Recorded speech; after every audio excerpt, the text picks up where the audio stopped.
మీరేం టెన్షన్ పడకండి. డాక్టర్ గారు చూస్తున్నారు కదా, ఏం పర్వాలేదు.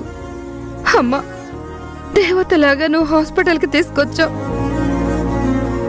ఇంకా దేవుడు ఏం చేస్తాడో ఏంటో.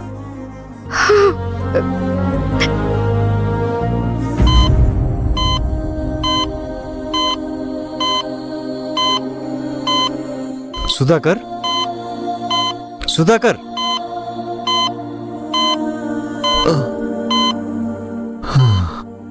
Are you all right? Okay doctor. మీరు స్టంట్ వేయించుకుంటే మంచిది. త్వరలో మా ఇంట్లో ఫంక్షన్ ఉంది డాక్టర్.